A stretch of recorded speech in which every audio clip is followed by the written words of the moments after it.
បងឈរហូរមើលអូនទាំងទឹកភ្នែកដឹងថាស្នេហ៍យើងដល់ថ្ងៃត្រូវឃ្លាតពាក្យស្រឡាញ់នៅពេញបេះដូងតែវាសនាមិនអាចឲ្យយើងបន្ត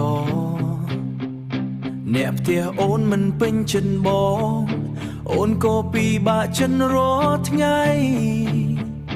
បងមិនចង់ឃើញអូនឈឺចាប់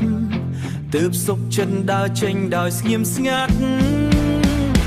ចាចេញដើម្បីក្តីសុខអូនទោះបេះដូងបងឈឺស្ទើរបែកចាចេញដើម្បីគ្រួសារអូនឲ្យពួកគាត់បានស្ងប់ចិត្តវិញបងមិនបានអត់ស្នេហ៍អូនទេតែស្នេហ៍នេះគ្មានផ្លូវទៅសុខចិត្តខ្លាយជាអ្នកឈឺដើម្បីថ្ងៃក្រោយបើអូនមានអ្នកថ្មីសូមឲ្យគេមើលថែអូនល្អកុំឲ្យអូនយំដូចពេលនៅជាមួយបងកុំឲ្យអូនឯកោពេលរាត្រីចំណែកបងនឹងលាក់ការឈឺចាប់រស់ជាមួយអនុស្សាវរីយ៍ចាស់ចាំងទោះនៅឆ្ងាយក៏នៅតែជូនពរ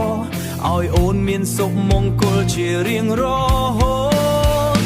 ចាចេញដើម្បីក្តីសុខអូនទោះបេះដូងបងឈឺស្ទើរបែកចាចេញដើម្បីគ្រួសារអូនឲ្យពួកគាត់បានស្ងប់ចិត្តវិញបងមិនបានអត់ស្នេហ៍អូនទេ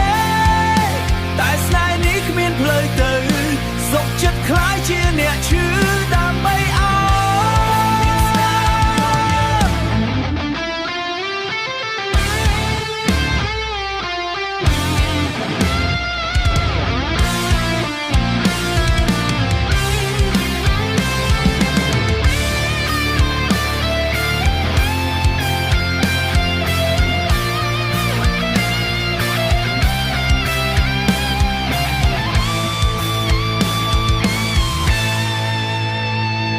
ចាចេញថ្ងៃនេះមិនមែនព្រោះបងលែងស្រឡាញ់តែព្រោះស្រឡាញ់អូនពេកទើបហ៊ានលះបង់វ័យក្រុមយ៉ា